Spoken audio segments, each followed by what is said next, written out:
Welcome back to Sinclair Schools. Today we're going to discuss information and good faith discussions. This presentation grew out of an opportunity to speak to the Edgecomb Select Board recently. During that presentation, I chose to focus on answering three significant questions. Is the cost of education at Edgecomb Eddy School too high? Do tuition students from other towns cost Edgecomb taxpayers money? And is Edgecomb Eddy falling behind other local schools? In order to have a good faith discussion around these three questions, it's incredibly important to put these questions in the context of some larger facts, figures, and information. That's what I'm going to attempt to do today. I'd like to begin by addressing the cost of education in Edgecomb. There are two numbers that you've heard a lot about recently. Yes, Edgecomb's municipal taxes rose 32% in 2024. That tax hike was significant, unexpected, and challenging for a number of people. Yes, Edgecombe school budget was 56% of that total assessment. But no, these two numbers do not tell the whole story about the cost of education in town. So in order to put those numbers in a larger context, I'd like to ask three more questions. I'd like to look at what that large increase looks like within a historical 5-year window. I'd like to talk for a few minutes about the role that increased revenue and larger unassigned fund balances play in past and future assessment totals. And finally, I'd like to put the cost of education here in Edgecomb in context and compare it to those of similar surrounding towns. Historically, the cost of education has shifted significantly over the past 7 years.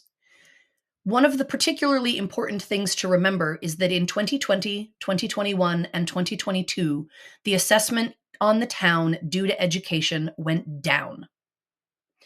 This is one of the reasons that the increases in 2023 and 2024 seemed so significant and so unexpected. However, if we look at the last several years of assessment totals compared to a national average cost of living annual inflation rate of 4%, we realize that while significant to local taxpayers, the increases in assessment have actually stayed underneath that national average. School funding in Maine is incredibly complicated. But for the purposes of this discussion, I'd like to focus on the unassigned fund. At the end of every fiscal year, an audit determines the fund balance in each reserve account. Edgecomb has two. And also in something called the unassigned fund or the unassigned fund balance. Essentially, these are funds that have been designated for education, but have not been set aside to pay for immediate expenses or placed into reserve accounts for long-term needs. The school board can and often does choose to use portions of the unassigned fund balance to reduce assessment on taxpayers. In the years between 2021 and 2024, the dip in assessment costs to local taxpayers was due to using almost $1 million of educationally designated funds in order to reduce taxes. No single number expresses the overall cost of public education. There are two that are often discussed. One is the total expenditure. This is the sum of the 11 cost centers for every school district and adds up to the expected cost for the upcoming fiscal year. This is different from the total assessment. The assessment is the amount that a municipality must raise through taxes in order to meet all budgeted needs. The difference between total expenditure and total assessment depends on a great deal of other information. Typically, the most significant differences are the state subsidy, grants, and incoming tuition revenue. Regardless of the overall assessment, most municipalities are paying between 50 and 80% of their total tax burden towards local education, which is why this is one of the greatest drivers of local mill rates. It's important to remember that the state subsidy in particular varies widely from town to town, and it depends in large part on a town's perceived ability to pay, which depends largely in turn on property value. State subsidies vary from more than 85% of expenditures in some communities to less than 15% in other communities. A couple of other numbers that come up frequently in any discussion of the cost of education is a seemingly simple one.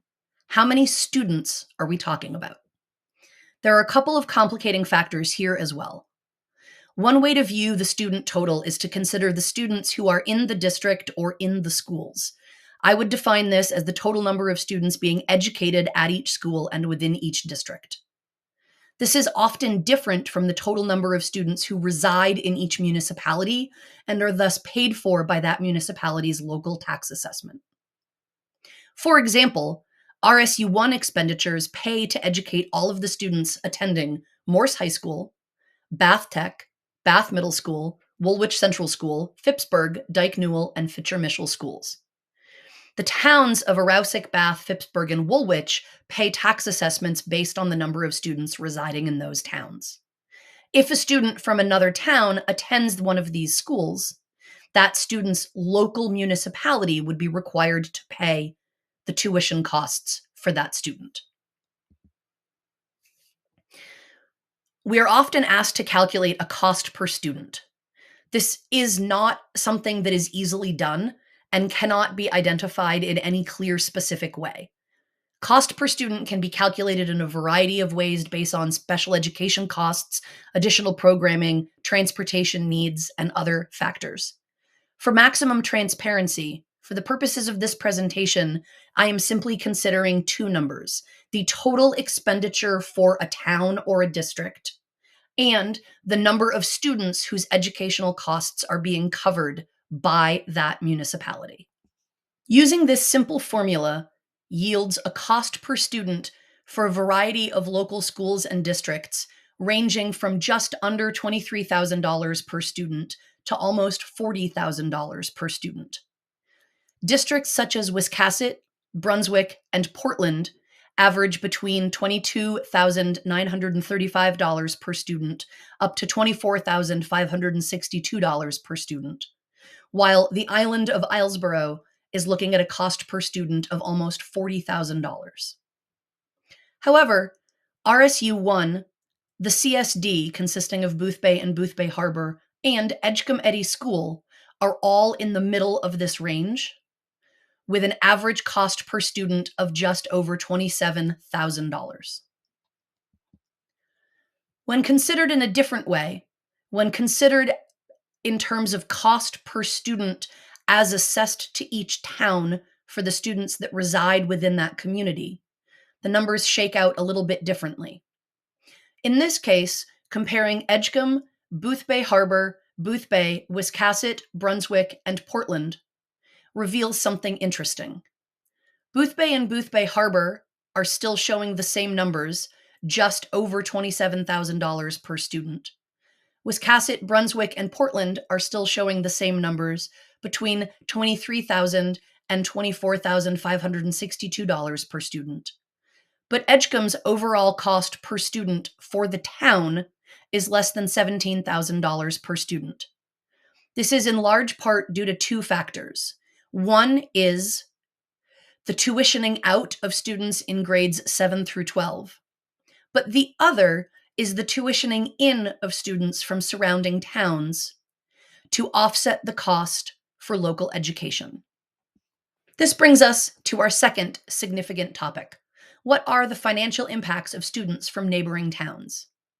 Yes, Edgecomb educates more than 35 students from neighboring towns, and yes, Edgecomb receives approximately $16,000 in tuition for most of those students.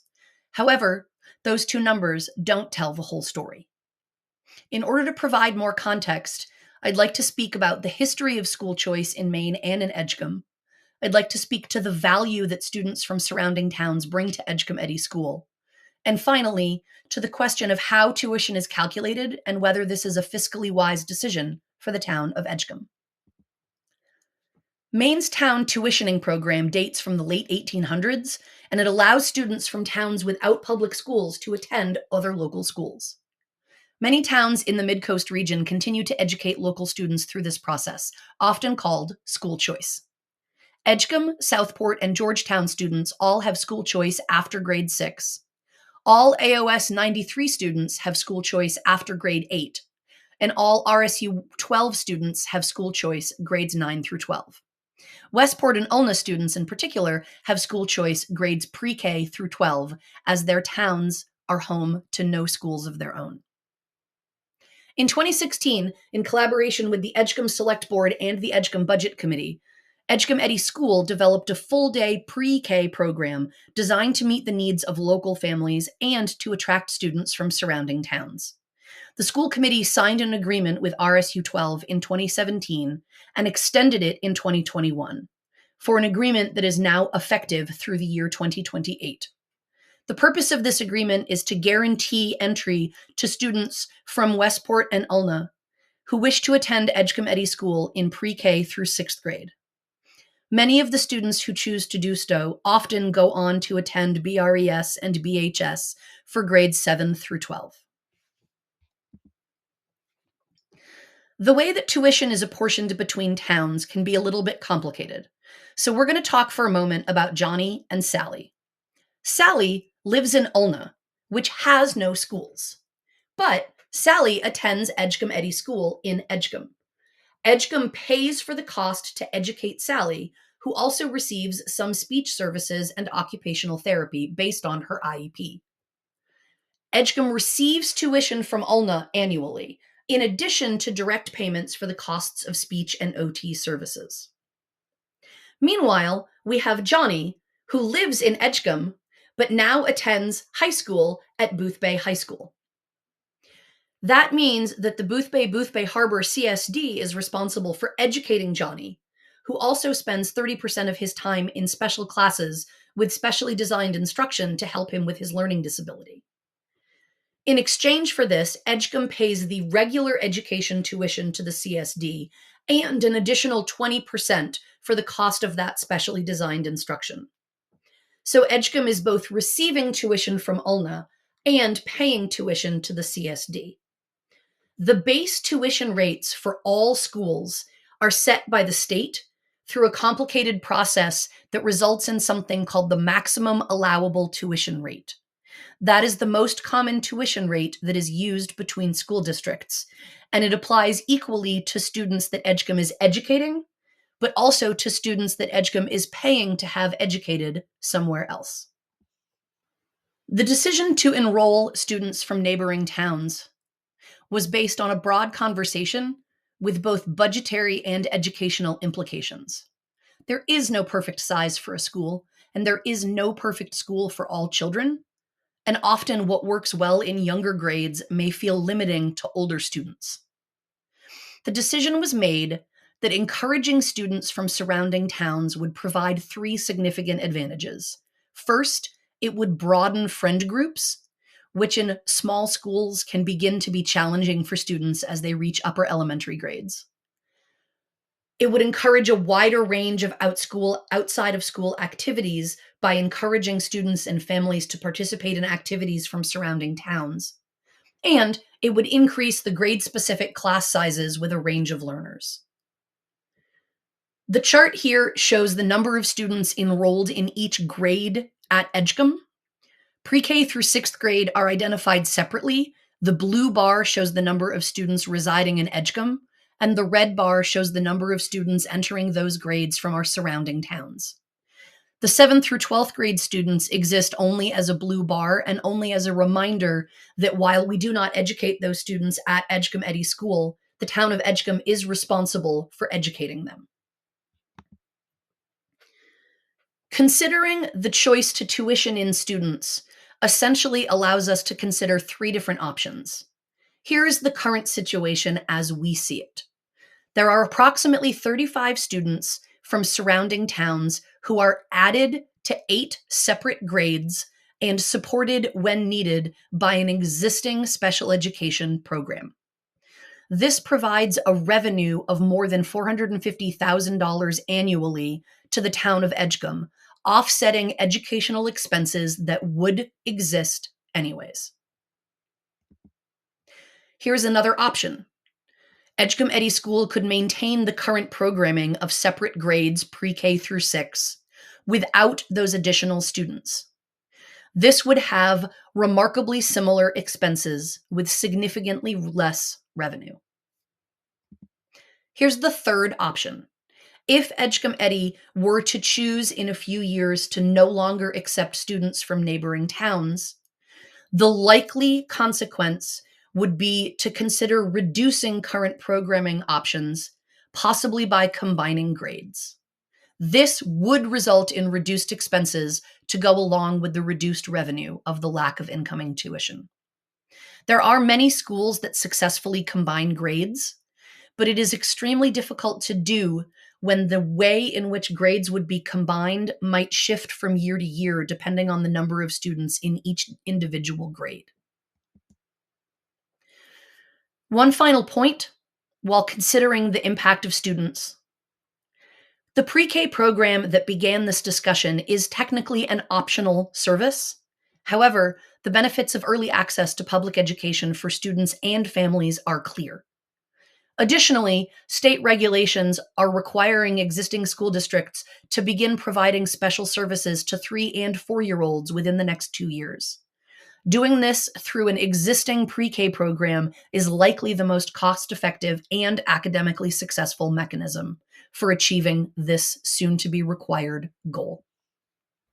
The final big picture question that's been such a hot topic of conversation lately addresses the quality and effectiveness at education at Edgecomb Eddy School.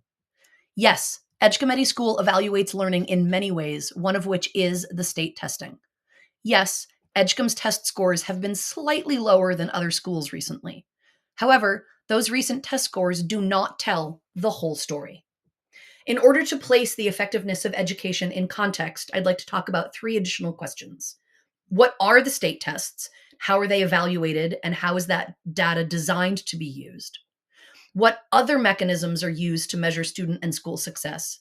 And how do Edgecomb Eddy School staff, administrators, and school board seek to continuously address and improve student performance? First, state testing.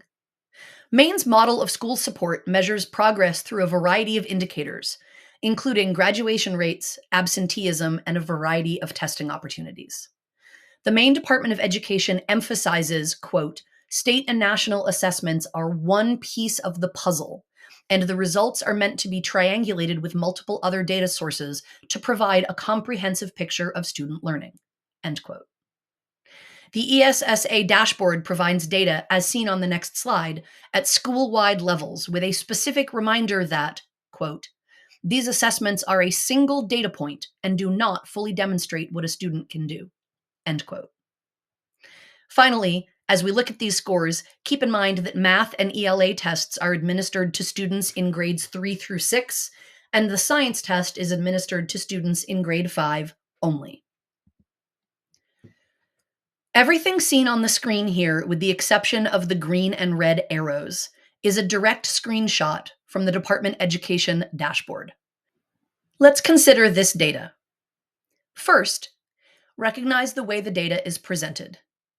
Each year for each category of English language arts, mathematics, and science, the data is presented in percentages. This is examining the percentage of the student body that achieved a grade at or above state expectations, as compared to the percentage of the student body who achieved a grade below state expectations. The students at Edgecomb Eddy School who are taking the English language arts and mathematics test are students in grades 3 through 6, which is approximately half of the student body. On average, this might be between 50 and 60 students per year. So we begin to quickly understand that percentages, when considered in the population so small, become incredibly challenging. However, you will notice a couple of other pieces of information on this screen. Below each year's data is either a red or a green arrow with a number inside of it. Those arrows are my additions to this screenshot, and they represent an additional piece of data. They place the percentage of students at Edgecomb Eddy School who are above or at state expectations in context of the larger state average. For example, the 2023-2024 mathematics data, while it indicates that 66.1% of the 60 or so students at Edgecomb Eddy who took the test were at or above state expectations, The 19 in the green arrow is my additional information telling us that those results are 19 points higher than the state average. Considered that way, you'll recognize very quickly that across the last 4 years, our students have been at or above state averages in all categories, with the exception of 2 years in the English language arts. While Edgecomb Eddy School does evaluate educational effectiveness and student success through test scores, we also consider report cards, positive behavioral interventions and support data, or PBIS data, as well as anecdotal information from current and former students and families. However, this is where we're going to stop for an audience action alert, because this is a place where we could really use your help. Please share any ideas or requests that you may have on how such data could be better gathered, presented, shared, or made public. We recognize that this is an area in which we need to do better. Speaking of doing better, I want to pause for a moment and thank the staff and administration for their research and recommendation of an updated literacy program. Remember just a moment ago those 2 red arrows that showed an area of relative weakness in our test scores? It's one of the pieces that drove the decision by the staff and the school board to implement a new literacy program this year. It is that process of improvement that is not a search for a single final perfect system. It is that constant cycle of exploration, identification, and decision making in response to shifting needs, goals, and circumstances. We recognize that there is no perfect school, perfect teacher, perfect student, or perfect test. Education, like all human endeavors, is an imperfect endeavor. This reminder of human imperfection is important, particularly when we consider that raw measurements, facts, and observation are data. But that data needs to be put into context and used to make decisions, at which point in time it becomes information. And when those facts are left out of context, they can become misinformation and disinformation.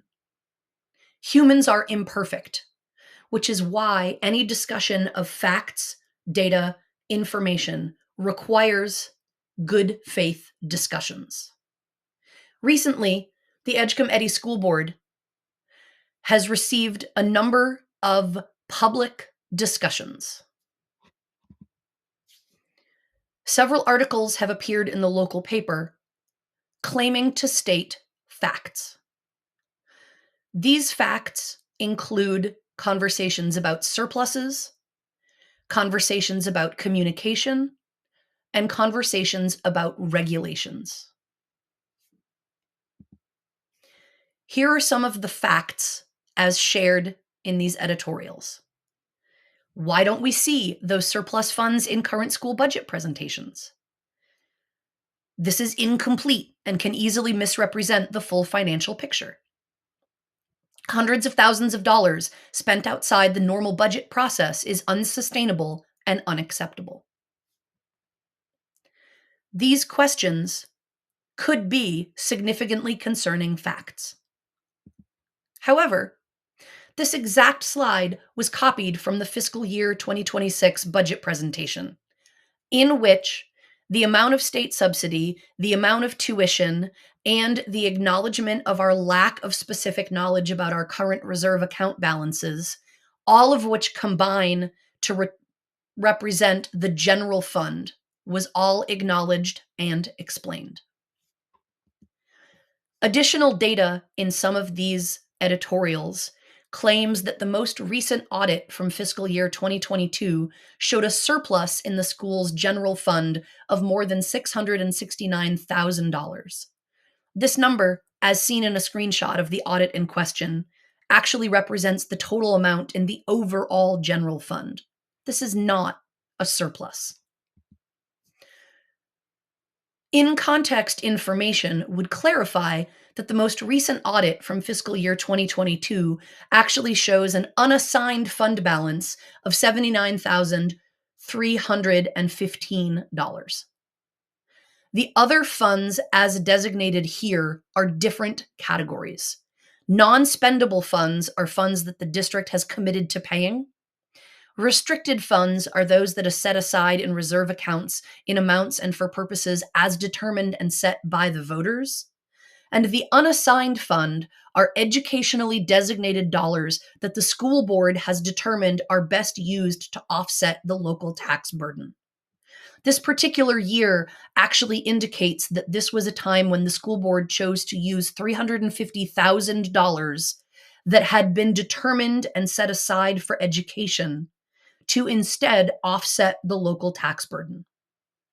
The unassigned fund balance represents the only portion of the general fund that has not yet been allocated for use and could thus potentially, although inaccurately, be referred to as a surplus. Best accounting practice and state regulations suggest that this balance be approximately 3% and no more than 5% of the overall budget. Additionally, warrant articles adopted by the voters of Edgecomb have designated additional unassigned funds for use in two voter-approved reserve accounts. Going back to October of 2020 and May of 2021, the town of Edgecomb voted to authorize the school committee to both set up a non-lapsing capital improvements reserve account and set up a non-lapsing contingency reserve account, which has since been renamed the student expense account. Both of those funds also had authorized funds placed in them as determined by the voters of Edgecomb. Sometimes voters have chosen not to authorize the appropriation of additional funds, such as in May of 2022. In the spring of 2023, Edgecomb schools overspent in two cost centers: special education due to unanticipated student needs, and facilities and maintenance due to well and water issues. Because of that, conversations between the school board, the select board, and the town resulted in the town giving the school board permission to appropriate and spend money from the capital reserve account and to expend monies from the student expense account. A second special town meeting was held to clarify the intent of the voters to allow the school board to spend these funds as needed. Finally, in 2024, warrant articles presented to the voters of Edgecomb designated additional unassigned funds to be placed into those two reserve accounts to replenish the funds spent in the previous year. It's why it is so important to place data into context and use information to make decisions. It's why remembering that a good faith interpretation of data requires context, perspective, and space to ask genuine questions and reach conclusions. Good faith conversations lead to good decisions. Thank you, and please reach out at any point in time should you have further questions or concerns. We appreciate your time.